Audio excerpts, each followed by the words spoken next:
have to change. I might have to change my tag because everyone uses Mikey to refer to the cheat now, and I'm like, dang, I'm sorry. And then you're gonna have to change your tag once.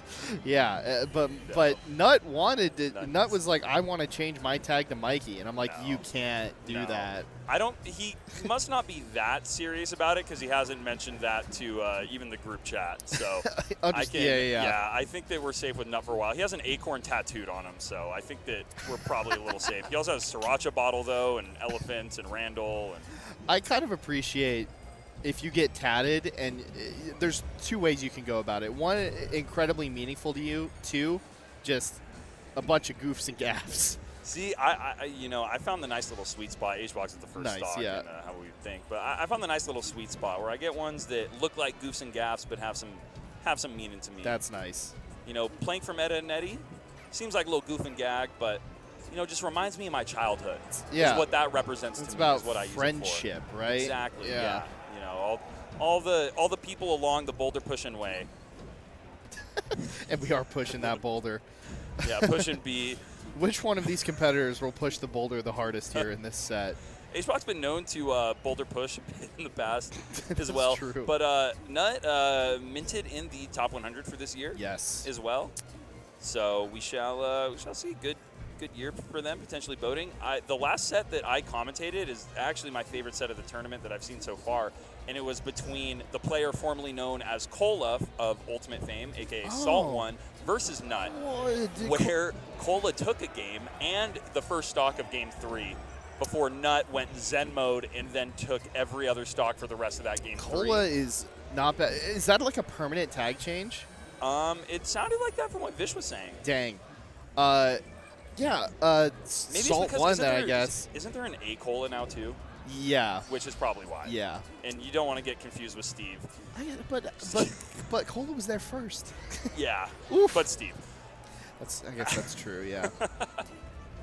No, so that was awesome to actually see. And so that HBox second rest, I think, is a lot more underutilized than people give credit for against Sheik. Even against things on rest punishes, like down throw fair, you can spam rest and rest it. And when you're at that low of percent, really, like the most you're going to take is an extra 20% off the punish. So versus taking an entire extra stock for free. And it's also pretty likely that if you go for it and miss, the fair is just going to hit anyway. Yep. And so they can't set anything up. Exactly. Yeah, no, it's. I think Puff can extremely abuse rest at low percents against characters that don't have the best rest punishes. Yeah. Another character that comes to mind, a little less so than Sheik, but Falco. Yeah. And there we go, up smash off the top. 3 stock for HBox to start off against Sheik. This is not the first time I've seen 3 stock Sheik today. Playing against Ryan earlier, who another little player that I've become aware of through this tournament that I've enjoyed from Johns Hopkins University apparently. Oh, shout out. Yeah, number 4. They were pretty good. Shout out Ryan because I definitely haven't seen him on stream much before. So I don't. Maybe they're here for the rhythm games. Hey, it's possible. Con tournaments are crazy sometimes. That's right. Yeah. I wish. My first tournament was a con tournament, and they had 4-player free-for-all pools there. And mine was a Yu-Gi-Oh. Nice. Yeah, Yu-Gi-Oh did a lot of online COD stuff. Nice. HBox fresh off of playing ult, which I guess he's accustomed to by now. He did make it into Ultimate Summit today. Got voted in. I'm really excited by for that. The fans. I'm really excited for that. Yeah, I'll be real. He's been asking me about it for so long, to make the eligibility requirements fit so that he can campaign.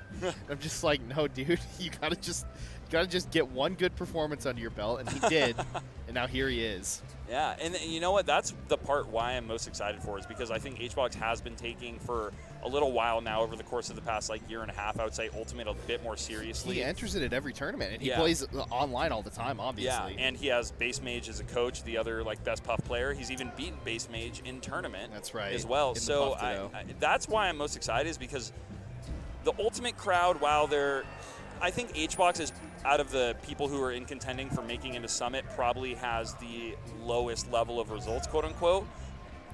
But nobody got that dog in him.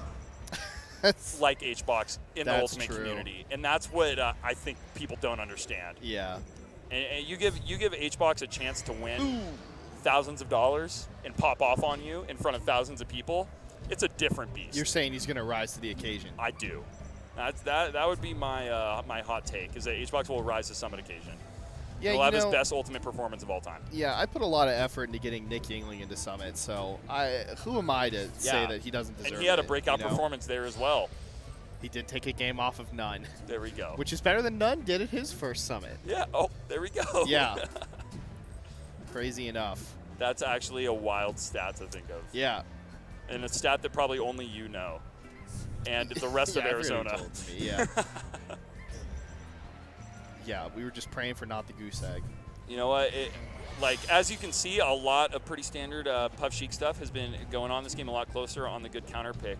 But before we transition back into the game, I do just want to say that from everything I've been hearing from a lot of trusted sources, it sounds like people are pretty confident in Yingling's rising in skill currently with the Fox and everything. And I've heard some pretty good sources say that they would be extremely surprised if Yingling does not end up making SoCal PR in the somewhat near future. Listen. Due to their grind, work ethic, and ability to ask right questions without ego and learn and then apply what they are told. Nick has a really good mindset, but he did lose to Nick Envy at the Mogul Moves. I also have lost to Nick Envy. Yeah. Oh, Nick Allen. I lost to Nick Allen in tournament. No, Slime lost to Nick Allen. Do you know what's... Yeah, well, that doesn't surprise me. Nick Allen is better at Melee than Slime.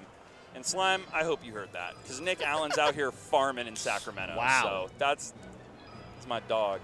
No. Incredible. What do you're a Sheiksman. What do you think about this matchup? We were talking about it earlier when I was, Vish and I, when we were commentating this matchup, and it's... I was talking about how there's been a lot of, I feel like rejuvenated promise in the matchup from the Sheik side with players like Ben and stuff, doing so well against HBox and whatnot for a while. But then we have just seen, again, what we have seen for literally years with Jmook being absolutely just barred from winning events due to HBox. And it feels so reminiscent of Plup that I feel like we're in this weird place where we don't know what to think. Melee right now is more than I feel like ever in a place where matchups, stages, any outside thing besides player skill matters less than it ever has. Yeah. So I think this matchup is in a better place than it has been in the last 10 years, to be on it, or at least the last 6 years since people got better. Some of those sets have been incredibly close too. Exactly. I mean, like, nobody is saying that it's not doable. Yeah. Right. But it very clearly is a bit of a difference between, and it also that has to do with HBox. This is like purely like HBox has been. It's not even just Puff that has been like stopping Sheiks from winning majors, but single-handedly HBox has stopped Sheik from winning a major up until like this year, this year. This last month. Yeah. Yeah. So it's literally the sole reason Sheik has never solo won a super major is purely because of Hungrybox, and that's what I believe. It is only Hungrybox's fault. That's bars. So it's hard to tell. It's just Hungrybox is one of the greatest players of all time. Currently, in the past 5 years, no. HBox is one of the greatest players to ever touch this game. Runs more dominant and as dominant as basically anyone else in the game for extended periods of time. So it's a rough one. Like when you're fighting an uphill battle against somebody who is at the caliber of HBox, this is a different matchup than Sheik Puff, I guess is what I'm trying to get at. Yeah, right. So like right. Sheik Puff, I feel like is definitely very doable. Sheik this HBox? is a little less doable. Yeah. So. And not kind of feeling it right now. Yeah. And I know two of my friends bet on this set. Two of Nut's closest friends. They bet on Nut versus HBox. And it was Nut's best friend who bet against him. And he said, hey, man, of course I'm always rooting for Michael. I always want them to win, but it's HBox. It really do be your own people sometimes, And it's, to just leave it at Casper's words, but it's HBox. And it is HBox in the end. So, a 3-0 to get things started here in top 24. Yeah. That's a winner's quarter set here. Yeah. I will say, though, if you're going to, like, be getting into this phase 2 and starting off, like, Nut is somebody who's, like, I could either get 13th or I could get 4th. You know, at an event like this, it's very, like, doable. That line between, like, 9th and 4th is very small with the players that are here. If you're like, okay,